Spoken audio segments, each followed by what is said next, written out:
Kwanza michango ambayo inafanywa ni michango ya hiari. Sio michango ya kulazimishwa, wala sio michango ya lazima, na wala sio michango ambayo usipochanga kuna jambo linaweza likakupata. Ni michango ya hiari. Kwa hiyo ina maana wanachama na mashabiki wa Young Africa wanafanya kwa hiari yao. Hawalazimishwi na mtu yoyote.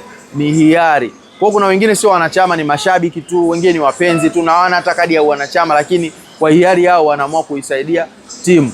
Lakini pia ukiangalia hii pia inakwenda kuhanikiza na kwenda kuthibitisha kwamba Young African ni timu ya wananchi, ni timu ya watu. Na ndio maana hata ukiangalia kwa mujibu wa katiba ya Young African kwamba upande wa wawekezaji asilimia zao ni ndogo zaidi ukilinganisha na upande wa wanachama pamoja na mashabiki. Mashabiki hiyo ni timu yao. Kwa hiyo wao wanachokifanya maana yake ni kwamba wao wanaiprotect timu yao. Hii sio timu ya mwekezaji mmoja.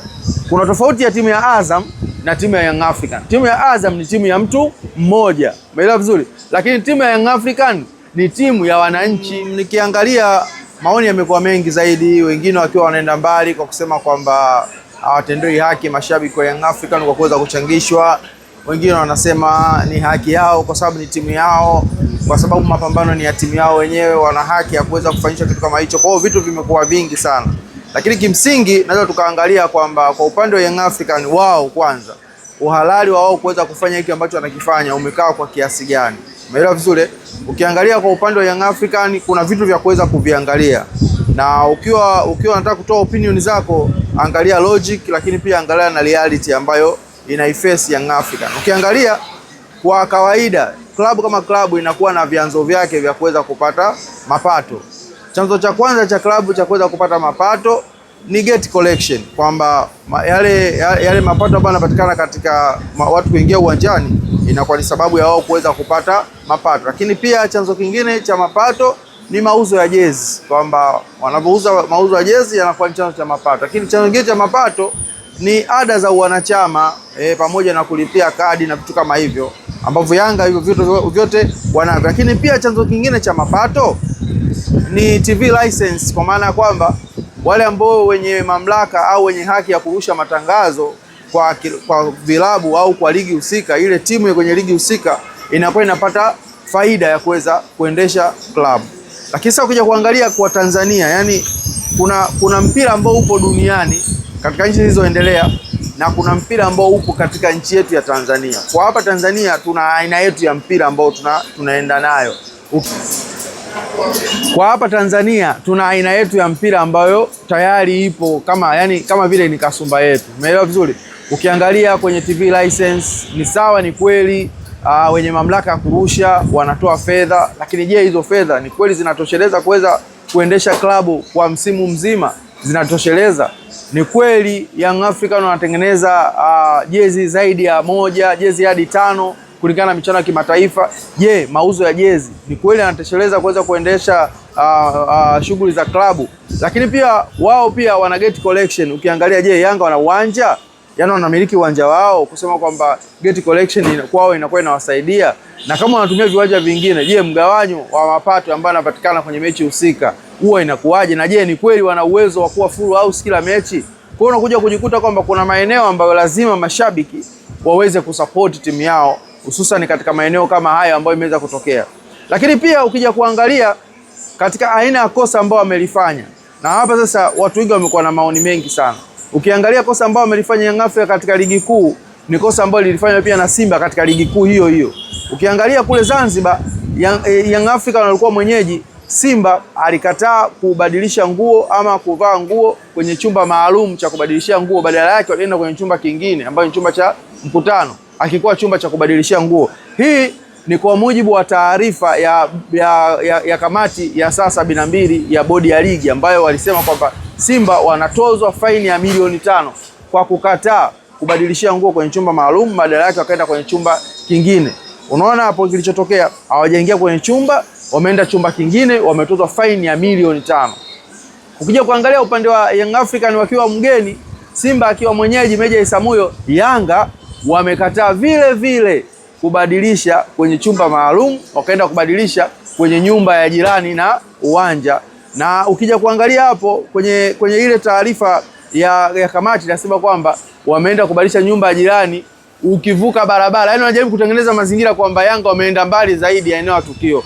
Kwa Simba ukija kuhoji, maana yake uambiwe kwamba Simba walikuwa kwenye uwanja huo wa Amani, ila wakaenda chumba kingine kisichokuwa chumba maalum cha kubadilishia nguo. Lakini Yanga walitoka kabisa nje ya uwanja, wakavuka barabara, wakaenda kwenye nyumba jirani kwenda kubadilishia nguo. Lakini je, kosa si ni kosa kwamba huyu alibadilishia nguo kwenye chumba maalum na huyu alibadilishia kwenye chumba maalum? Kwa nini huyu alipe faini ya milioni 5, huyu alipe faini ya milioni 30? Kuna mahusiano gani hapo? Lakini pia wakasema kwamba faini hii ni kwa mujibu wa kanuni ya 27.7 ambayo hii inasema kwamba usipobadilishia nguo katika chumba maalum basi utatozwa hiyo faini. Lakini hiyo kanuni haijataja kiwango cha kutozwa kwamba labda ni kiasi kadhaa. Na ukiangalia pale wanasema kwamba kanuni hii inaipa mamlaka kamati kuangalia ukubwa wa tukio na ukubwa wa kosa na kujirudia. Yaani kama inajirudia basi ukubwa wake ndo kamati itaona busara kuweza kuweka kiwango hicho. Je, sasa unakuja kujiangalia. Kwa nini kwa Simba haikutumika busara? Kwa sababu hapa tunazungumzia Simba na Yanga. Kwa nini haikutazama kwa ukubwa zaidi kwamba hii ni mechi kubwa, Yanga mwenyeji, Simba anatakiwa atozwe faini ya milioni 30. Ili Yanga naye angeona hilo, maana yake kwamba kwa Meja Samuel asingefanya hilo kosa, kwa sababu angeona mwenzangu alifanya kosa kama ile kutokubadilishia, alipigwa faini ya milioni 30. Lakini wao wakaona kama faini ya milioni 5 kama mwenzangu, na mimi nitapigwa faini ya milioni 5. Matokeo yake ameenda kupigwa milioni 30. Kwa hiyo kuna double standard katika hilo ambalo watu wengi wameweza kuibua mijadala mingi na kuweza kuhoji kwamba kwa mujibu wa kanuni ipi, kwa kosa lipi mtu anaweza katozwa milioni 30. Ukweli ni kwamba kwa mimi nilivyokuwa nimefanya uchambuzi wangu, nimefanya upekuzi wangu, nimetafuta kwa kosa hilo kutozwa faini ya milioni 30 haipo, ila kamati inapewa room ya kuweza kuangalia kwamba kwa ukubwa wa kosa hili wao wanaweza katozwa faini kiasi gani. Kwa wametozwa milioni 30. Kwa hiyo mimi nafikiri kwa upande wa Young African, kwa sababu tayari ukiangalia Young African wamefanya kosa hilo kwa mujibu wa kuweza kuipambania timu yao na wamefanikiwa kuondoka na alama moja. Kwa hiyo kwa mashabiki kushiriki ni jambo ambalo linawezekana kabisa bwana Ben. Makunda, huwezi kuona kwamba mambo haya yanaendelea hasa kwa Yanga kuchangisha wanachama wake na mashabiki wake, ligi yetu sasa itapata bingwa ambaye sio haki kwa sababu kuvunja sheria tu na tunatoa faini.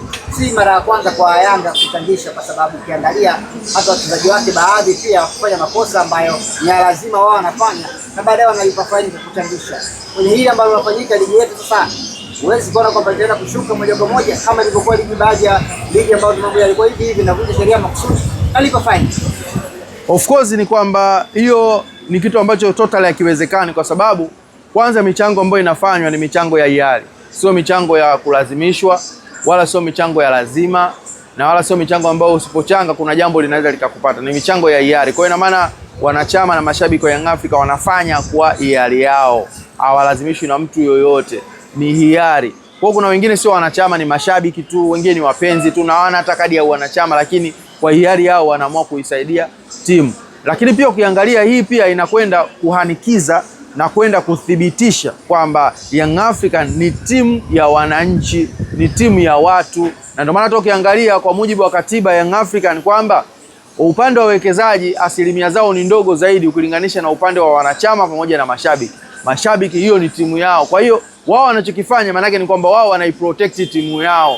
Hii sio timu ya mwekezaji mmoja.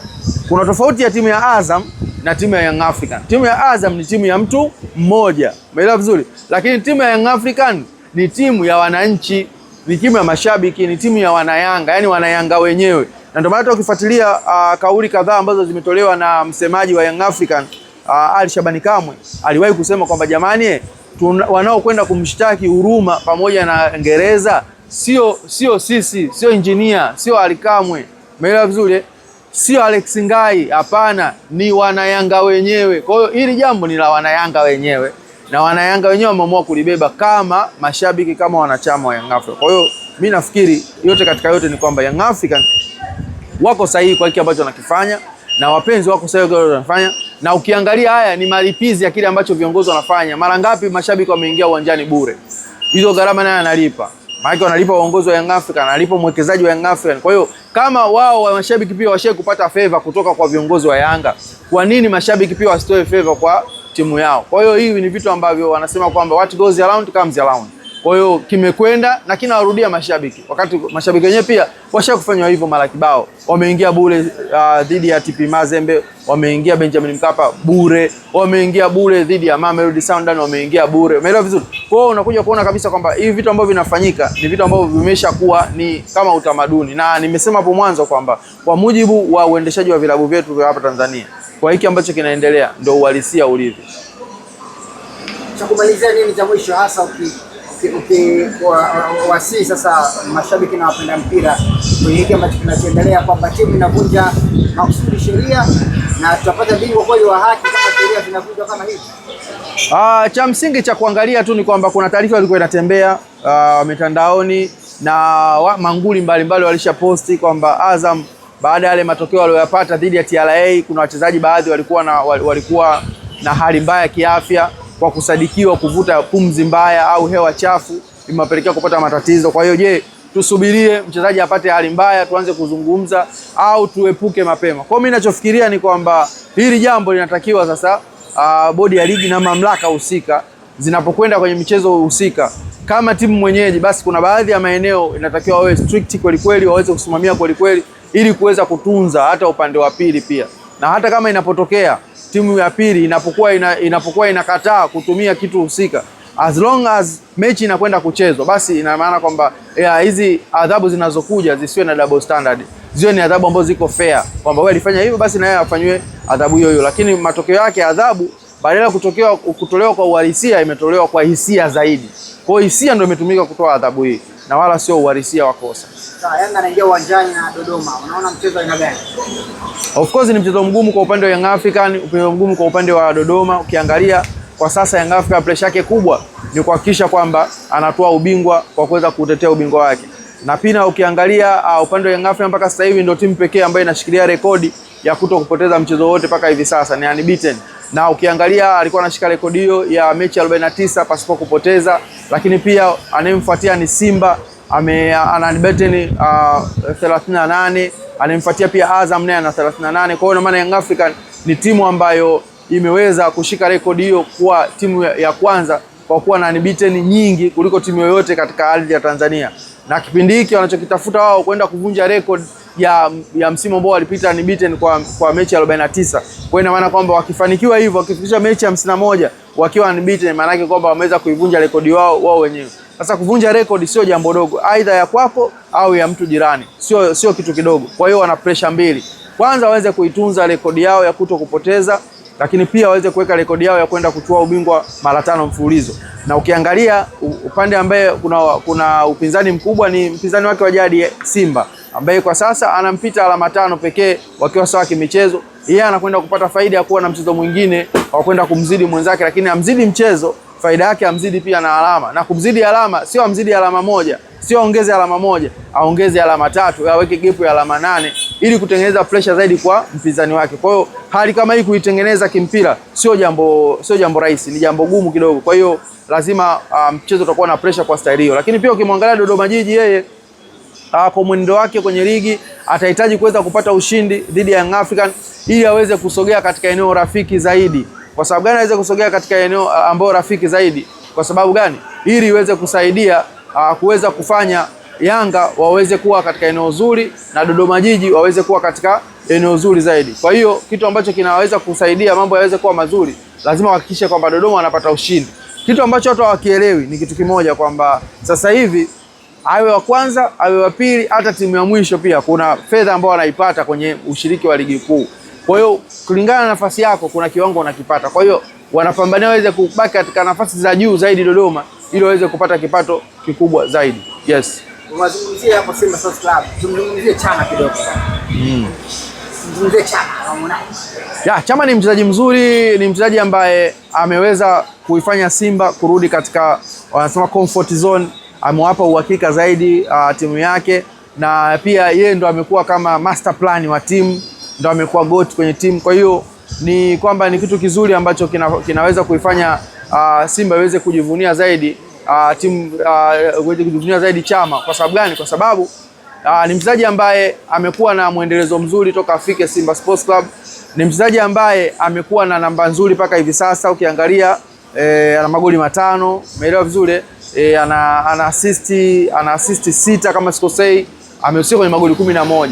Kwa hiyo ina maana yupo nyuma kwa kuhusika kwenye goli moja tu dhidi ya Alan Okello ambaye amehusika kwenye magoli 12. Kwa hiyo unaona kabisa kwamba kwa namba zake zimekuwa ni namba nzuri zaidi upande wa Simba Sports Club, ingawaje idadi ya magoli ya Chama yanahesabiwa pia na magoli ambayo aliyafunga akiwa anaitumikia Singida Black Star, sio akiwa anaitumikia Simba peke yake. Kwa hiyo ukiangalia amekuwa na namba nzuri zaidi, na hata alipokuwa Singida Black Star yeye ndiye alikuwa mchezaji kinara ambaye alihusika kwenye goli nyingi katika timu ya Singida Black Star. Anakuja Simba pia anaonekana kwamba ana msaada mkubwa kwa timu. Kwa hiyo yote katika yote, Chama anabaki kuwa ni mchezaji bora, mchezaji mzuri, na ni mchezaji ambaye kila timu itatamani kuwa naye, na kwa aina ya mpira wa Simba wanaocheza, Chama amekuwa mchezaji muhimu zaidi. Nilipata kusikia jana msemaji wa Yanga anasema kwamba Okello amekuwa bora baada ya sasa kupewa majukumu mengine kuliko majukumu ya awali ambayo alikuwa anatokea pembeni zaidi. Ingine kwenye hili ni kweli, Pedro alikuwa anamkosea kumchezesha Okello, lakini mwalimu amempatia zaidi. Of course ukiangalia Alan Okello akiwa anacheza nyuma ya mshambuliaji amekuwa na ubora mkubwa sana, kwa sababu ukiangalia akiwa Vipers pale ya Uganda, yeye ndo alikuwa top scorer wa msimu. Umeelewa vizuri? Na wakati huo akiwa anacheza nyuma mshambuliaji, akiwa kama mshambuliaji msaidizi, akuwa top forward. Kwa hiyo ukiangalia aliweza kupata namba nzuri hivyo. Tafsiri yake ni kwamba hata alipokuwa anakuja Young African alistahili kuweza kuweka katika eneo ambalo yeye anaweza kawa comfortable kuweza kuifanya timu iweze kucheza. Sasa hivi unamuona akiwa katika eneo la chini anachukua mpira, unamuona akiwa katika eneo la juu, lakini pia unamuona pia maeneo ya pembeni, na amekuwa na hatari zaidi, hususan kwa matumizi yake ya mguu wa kushoto yamekuwa ni matumizi bora sana, lakini pia amekuwa na yupo quick. Ukimfananisha Alan Okello na Stefan Aziz Ki, wote wanatumia mguu wa kushoto, wote wana matumizi mazuri ya mguu wa kushoto, lakini ukiangalia Alan Okello amekuwa more flexible, amekuwa mwepesi zaidi ukimlinganisha na Ki Aziz. Kwa mimi naamini kwa sasa hivi mambo yanavyokwenda, Alan Okello anakwenda kupata umasa ndani ya klabu ya Young African. Ukimwondoa Pacome Zouzoua anayefuata kwa ufalme, bila shaka yoyote Alan Okello anakwenda kuutoa ufalme, kwa sababu ameanza kuonyesha kitu na amekuwa ni mtu ambaye anafanya maamuzi katika mechi ambayo Yanga wanataka alama 3. Rejea mechi dhidi ya KMC wanapata goli pekee, goli ambalo limefungwa na Alan Okello, na Yanga wanapata alama 3. Kwa staili kama hiyo inawezekana kabisa Alan Okello kuweza kuwa shujaa katika klabu ya Young African.